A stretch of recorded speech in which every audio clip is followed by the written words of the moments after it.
नमस्कार दोस्तों, स्वागत है आपका द भारत रिपोर्ट्स में। दोस्तों, कोझीकोडे में जो हादसा हुआ, विमान हादसा, उसको मद्देनजर रखते हुए मैं जो हमारा इंडिया का एविएशन सेक्टर है उसके ऊपर एक पूरी आपके लिए एक संपूर्ण विश्लेषण लाया हूँ, रिपोर्ट लाया हूँ। क्या ऐसे हादसे आगे भविष्य में होने की गुंजाइश है और भी काफ़ी सारी चीज़ें, पूरा एक एविएशन सेक्टर के ऊपर ये रिपोर्ट है। तो बने रहिए मेरे साथ द भारत रिपोर्ट्स में। और अगर आप YouTube पे देख रहे हैं तो सब्सक्राइब कर लीजिए, फेसबुक पे देख रहे हैं तो लाइक कर लीजिए पेज को, शेयर करिए वीडियो को। बताना चाहूँगा कि the Bharat reports analytical journalism करता है और यहाँ पे आपको संपूर्ण एनालिसिस मिलता है किसी भी टॉपिक के ऊपर।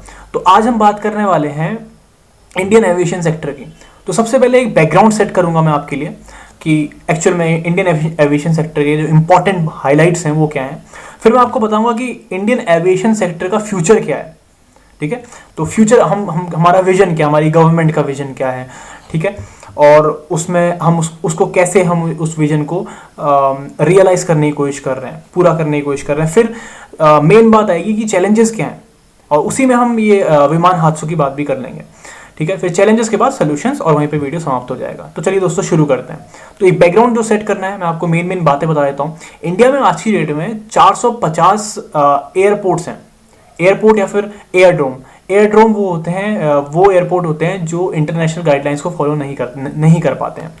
तो इन 450 एयरपोर्ट्स में से एयरपोर्ट अथॉरिटी ऑफ इंडिया, जो कि हमारे देश का सिविल एविएशन देखती है, वो 2016 में सिर्फ 70 ऑपरेशनल एयरपोर्ट्स को ऑपरेट करती थी। मतलब कि 450 में से हम सिर्फ इंडिया में 70 एयरपोर्ट्स को चला पा रहे थे। और आज की डेट में ये जो आंकड़ा है वो बढ़ के हो गया है 126 एयरपोर्ट, और इसके पीछे सरकार की कुछ नीतियां हैं, उनके बारे में हम बात करते हैं। तो 126 एयरपोर्ट इंडिया में आज की डेट में काम करते हैं। इसमें से 11 इंटरनेशनल एयरपोर्ट हैं जिनमें 75% ट्रैफिक रहता है। दोस्तों आगे है, देखिए इंडिया का जो पैसेंजर ट्रैफिक है ये आज की डेट में 30 करोड़ के आसपास है और दुनिया का तीसरा सबसे बड़ा पैसेंजर ट्रैफिक है। तो 126 एयरपोर्ट, 30 करोड़ पैसेंजर्स हैं हमारे साल के। और एक सबसे अच्छी बात यह है कि पिछले 10 सालों में इंडिया का जो एविएशन सेक्टर का ग्रोथ रहा है, पर ईयर का ग्रोथ, वो रहा है 16%। ठीक है, तो ये एक मोटा बैकग्राउंड सेट कर दिया मैंने। अब हम जान लेते हैं कि हमारा फ्यूचर विजन क्या है, हमारी सरकार का फ्यूचर विजन क्या है। तो आपने हमेशा सुना होगा हमारे जो माननीय प्रधानमंत्री जी हैं उनको बोलते हुए कि उड़ान उड़े देश का आम नागरिक। तो ये एक बहुत बड़ा विजन है हमारी कंट्री का कि हमें जो आम नागरिक है उसको उड़ाना है, उसको हवाई जहाज में उसकी इतनी क्षमता हो सके कि वो हवाई जहाज में भी उड़ सके अपनी जो ट्रैवल है। तो इसका एक पूरा जो फ्रेमवर्क है वो क्या है, वो ये है कि हमें जो हमारी रीजनल कनेक्टिविटी है, मैंने बताया आपको इंडिया में 450 एयरपोर्ट्स हैं। अब उन 450 एयरपोर्ट्स में से एटलीस्ट 2020 तक सरकार ने एम किया था, 2017 में ये स्कीम लागू हुई थी, तो 2020 तक सरकार ने एम किया था कि 100 एयरपोर्ट्स को ऑपरेशनलाइज किया जाएगा। जो ऑलमोस्ट 380 एयरपोर्ट काम नहीं कर रहे थे, वहाँ पे फ्लाइट्स नहीं जा रही थी, ये एयरपोर्ट्स दूर दराज के क्षेत्रों में हुआ करते थे, तो उनको ऑपरेशनलाइज किया जाएगा और सरकार इसमें सब्सिडी प्रदान कर रही थी। और अगर उन एयरपोर्ट में कुछ इंफ्रास्ट्रक्चर डेवलपमेंट की जरूरत है तो उसके लिए भी सरकार पैसा बजट दे रही थी। तो ये हमारी बेसिकली उड़ान स्कीम है। ये सरकार का विजन है कि हमको दूर दराज के इलाकों में भी एरोप्लेन कनेक्टिविटी देनी है, एयर कनेक्टिविटी। और दूसरा जो विजन है वो ये है, वो जो दूसरी स्कीम है उसका नाम है नभ। ये है next generation airports of Bharat. तो next generation airports of Bharat. तो इस नभ स्कीम के अंदर क्या हमें, देखिए मैं आपको बताता हूँ, एक आंकड़ा देता हूँ। मुंबई और दिल्ली के जो एयरपोर्ट्स हैं आज की डेट में अपनी कैपेसिटी से 25% आगे बढ़ के पैसेंजर हैंडलिंग कर रहे हैं। तो अगर ये एयरपोर्ट्स इसी टाइप से पैसेंजर हैंडलिंग करते रहे तो आगे भविष्य में कोई भी बड़ा खतरा हो सकता है।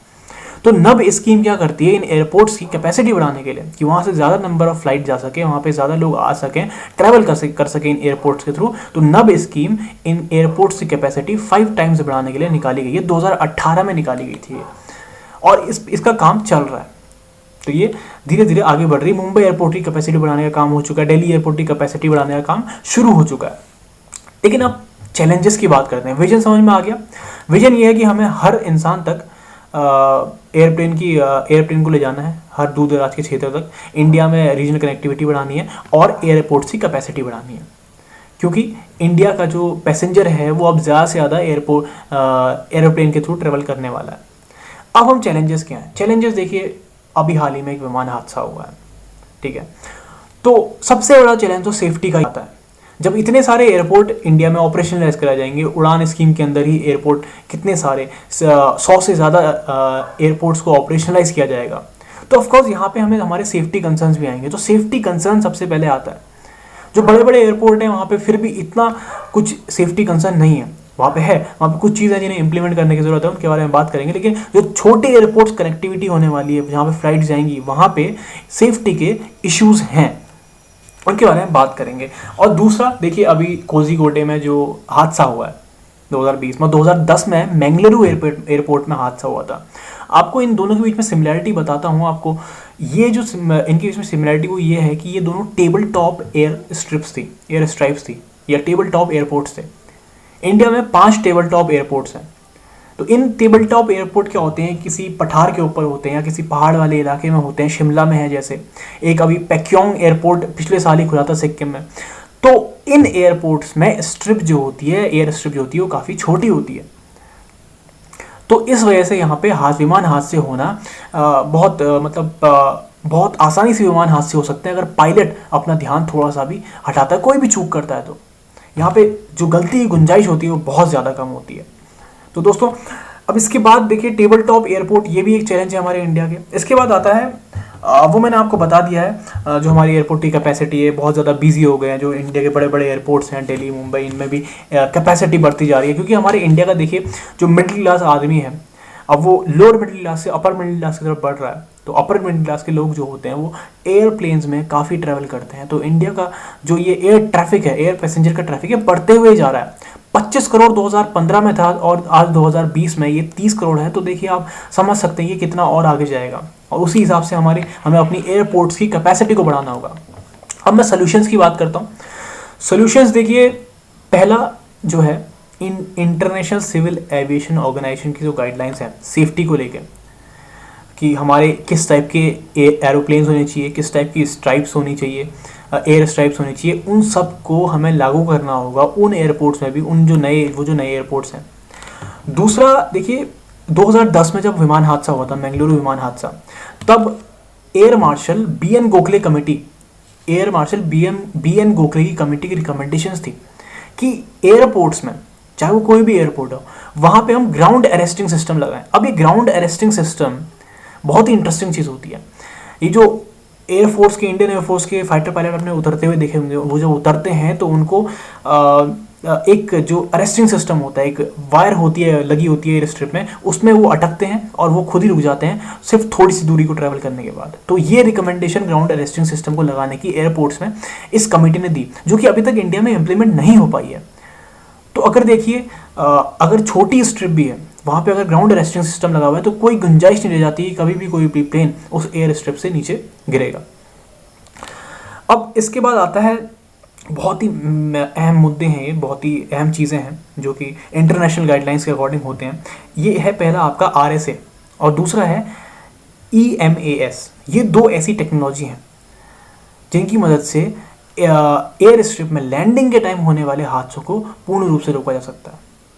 ये टेक्नोलॉजीज हैं। देखिए, EMAS की बात करूं अगर मैं, इसकी फॉर्म होती है इंजीनियर्ड मटेरियल अरेस्टिंग सिस्टम।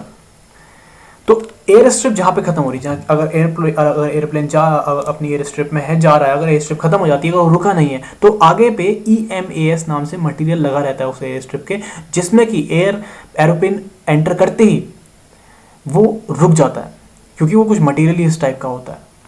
ठीक है दोस्तों, ऐसे काफ़ी हादसे दुनिया भर में बहुत सारे टले हैं due to this engineered material arresting system. इसको इंडियन एयरपोर्ट्स में लागू करने की ज़रूरत है। साथ ही साथ एयर ट्रैफिक कंट्रोल सिस्टम जो है, उसको भी इंडिया में बेहतर बनाने की ज़रूरत है। इंटरनेशनल गाइडलाइंस के अकॉर्डिंग उसको बनाने की ज़रूरत है हमको, ताकि वो ज़्यादा से ज़्यादा हमारे पायलट्स की मदद कर पाए। क्योंकि ऐसा काफ़ी बार होता है कि जो एयर ट्रैफिक कंट्रोल ने रिपोर्ट दी होती है, ग्राउंड में जाने के बाद सिचुएशंस अलग होती हैं। फॉर एग्जाम्पल दिल्ली एयरपोर्ट में जब फॉग का टाइम होता है, अगर मान लीजिए एयर ट्रैफिक कंट्रोल ने पायलट से बोला कि आप जा सकते हैं, आप लैंडिंग कर सकते हैं, विजिबिलिटी क्लियर है, बट पायलट जब नीचे उतरता है तो उसे समझ में आता है कि विजिबिलिटी उतनी क्लियर नहीं, तो उसे दोबारा टेक ऑफ करना पड़ता है। तो यहाँ पे भी खतरा होता है कि यहाँ पे एक्सीडेंट हो सकते हैं। तो एयर ट्रैफिक कंट्रोल को भी अपडेट करने की ज़रूरत है। और दोस्तों दूसरा, आखिर में एयरपोर्ट्स में ज़्यादा से ज़्यादा और ज़्यादा एयर स्ट्रिप बने, क्योंकि हमें ज़रूरत है कि हम एटलीस्ट, जो कि हमारा प्लान है, जो कि हमारा फ्यूचर विजन है, कि हम वहाँ पे 5 टाइम्स अपनी कैपेसिटी बढ़ाएं। तो ये सारी रिकमेंडेशंस हैं, मैंने आपको पूरा एक रिपोर्ट बना के पेश करी आपके सामने। आशा करता हूँ आपको पसंद आई होगी ये रिपोर्ट, और वीडियो पसंद आई है तो इसको शेयर करिए, और हमारी एनालिटिकल जर्नलिज्म है जो, उसको सपोर्ट करिए। इसी के साथ इस वीडियो को समाप्त करूँगा दोस्तों।